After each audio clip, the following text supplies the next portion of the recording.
Let's see here. At Dan Hicks, I wonder what the gold silver ratio will be when the price floors are set. Any comment on that? What you think it's going to be, and if they're going to be using some of those floors for a GSR? Again, the what if questions are impossible to answer. I mean, I don't look at the price floor as being anything other than just that, a floor. I don't think that they're going to have to do much to implement it. I think if it's allowed to trade freely, the price floors will be the least of their concern. I think ultimately the gold-silver ratio will retrace. The further away you get from historic averages, the greater the magneticism that regresses you or pulls you back to the mean. When you realize that price has never been allowed to really be discovered in both of these metals, it's anyone's guess. But for 5,000 years, we were at a 16 to 1 or less ratio. And it's a relatively new phenomenon where we've digressed from that. When you add into it the ability to trade at massive leverage on a paper market that rehypothecates or sells those same contracts over and over and over and over again, and maybe we're coming to the end of it, what is the real gold-silver ratio? To assume that it would get somewhere back near its geological and its historical number of 16 to 1, I guess that's not crazy, is it? It's coming out of the ground at 7 to 1. So certainly much lower than it is right now, and which means silver is still vastly undervalued in relation to gold. And it doesn't matter how high silver goes; it just matters what is the relation to. We've talked in nauseum about the value of silver still, even in relation to the S&P and how we've done that correlation. Do you think that the government will use some type of formula to determine what those floors are, based on whether it's spot or what's happening, in Shanghai? I would love to know how they calculate it. I mean, how do you calculate any price floor or price ceiling? It's, to Michelle's point earlier, it's intervening in the free market. And anytime you do that, you create distortions that are unintended. What will it be? I don't know. My guess is it would have to be north of $40 an ounce as a floor on silver in order to incentivize mining in the United States, because the majority of all the silver that is mined is a byproduct of lead, zinc, and copper.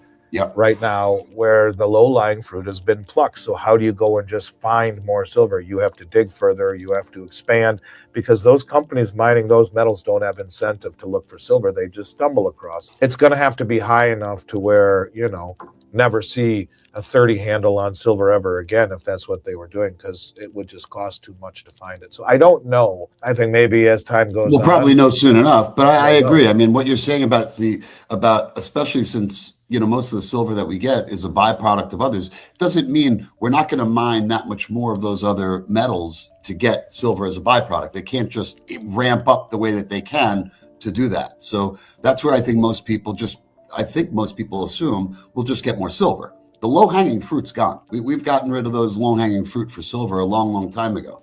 So as Andy said, originally it came out of the ground at a 16 to 1.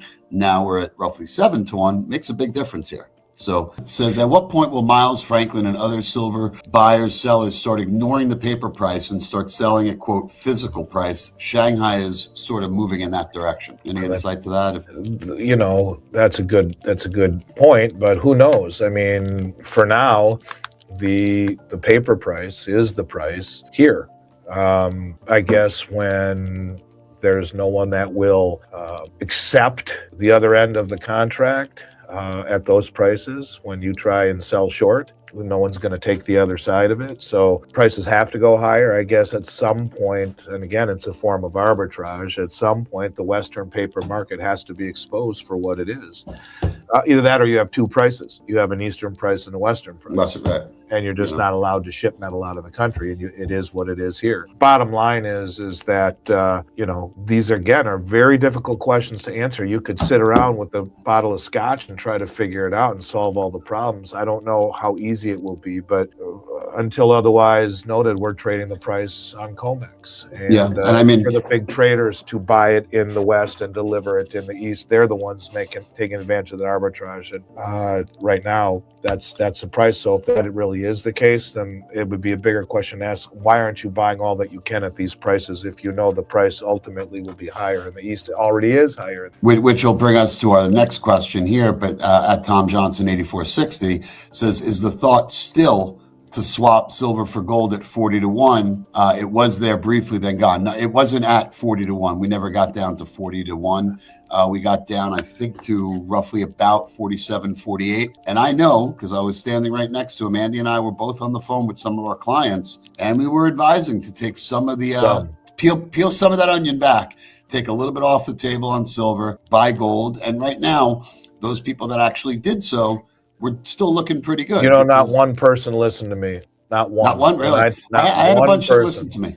I had a bunch. But I had some people that also, said silver's going higher. And I believe that it is going higher. But whether or not it does or it doesn't, it still is always a smart idea, in my opinion, and I know you believe the same way, to take some off the table and put some into something that is... Even if it's going higher and you're playing the ratio, it's the ratio that matters, not the price. That's it. But exactly no one took my advice. Everyone was waiting for it to go higher, even after I told them that. I had a bunch of people that did actually take my advice, again, on that smaller percentage. And you know what happened is then it went to 120. And then they were saying, well, you kind of screwed me, and I could have gotten X amount of dollars more. Then 2 days later, when we were looking at $85 silver and then $80 silver, they were saying, wow, that was pretty good. And then, of course, the gold, which rebounded quite substantially, and they bought it on the cheap. They were pretty happy in doing so. So just words of wisdom.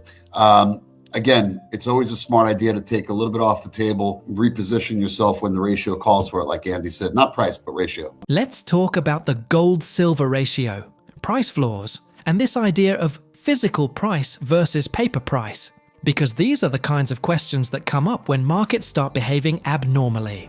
And I'll tell you right now, the what-if questions are the hardest to answer. They're the ones you debate over a bottle of scotch at midnight and still wake up the next morning without clarity. But we can frame the probabilities. First, the gold-silver ratio. For most of recorded monetary history, and we're talking thousands of years, gold and silver traded in a fairly tight relationship. Roughly 15 or 16 ounces of silver to 1 ounce of gold. That wasn't random. It reflected relative scarcity, mining output, and monetary usage. In fact, historically, the ratio hovered closer to 16 to 1 than anything else. It's only in the modern paper-leveraged era that we've seen the ratio balloon out to 60 to 1, 70 to 1, 80 to 1, and beyond. Now, geology matters. Silver currently comes out of the ground at roughly 7 to 1 relative to gold. That doesn't mean the ratio must be 7 to 1. But it tells you that something is structurally distorted when you're sitting at 70 to 1. Markets have a magnetic tendency toward regression to the mean. The further away you get from historical norms, the stronger the gravitational pullback toward them. Does that mean we go straight to 16 to 1? I don't know. But is it unreasonable to think we trade significantly lower than current levels? Not at all. And here's the key. It's not about how high silver goes in dollar terms. It's about the relationship. Ratio trading is about ounces, not dollars. When silver briefly dipped into the mid to high 40s relative to gold, I was on the phone advising clients to peel some silver and swap into gold. Not because I was bearish on silver, I'm not, but because ratios matter. Even if silver goes higher, if gold outperforms for a stretch, you've enhanced your ounces. Some people listened, some didn't. Some who didn't watched silver spike to $120 and thought they were geniuses. Then 2 days later, when it dropped to $85 and $80, suddenly the ratio trade didn't look so foolish. That's how emotions work in markets. The ratio is one of the cleanest tools available. It strips away dollar illusion. You're not asking, is silver expensive? You're asking, is silver expensive relative to gold? Now, on the idea of government-imposed floors, that's a very interesting topic. Price floors are intervention, and anytime governments intervene in markets, they create distortions. If a floor were to be set on silver, it would need to be high enough to incentivize domestic mining. That's not a trivial number. Most silver is not primary mined. It's a byproduct of copper, lead, and zinc mining. The low-hanging fruit in silver has been picked decades ago. You don't just find more silver because price ticks up. You need significant capital, deeper extraction, new exploration. And that requires sustained high prices. If the US government wanted to incentivize primary silver production, I would argue you'd need to never see a 30 handle again. Probably not even a 40 handle. Mining economics don't respond to marginal price moves. They respond to durable price regimes. So if there were ever a floor, my guess is it would need to be north of $40 just to get meaningful domestic exploration underway. But again, that's speculation. Now let's talk about this East versus West price divergence, Shanghai versus COMEX. Right now, the paper market in the West sets the global reference price. That's reality. Until otherwise noted, the COMEX price is the price. But what happens when the East consistently pays a premium? We've already seen spreads develop. You hear arguments about VAT, tariffs, logistics. But the truth is, if Shanghai trades materially higher and that spread persists, arbitrageurs step in. They buy cheap in the West, ship east, capture the difference. That's how markets normally equilibrate. But what if export restrictions tighten? What if metal can't freely flow? Then you get dual pricing, a Western paper price and an Eastern physical price. Is that possible? Yes. Is it imminent? I don't know. But the mechanics are clear. If Western paper shorts cannot find physical at their own quoted price because no one will take the other side, then price must adjust upward. Markets don't change because of morality. They change because of refusal. If sellers disappear, price rises.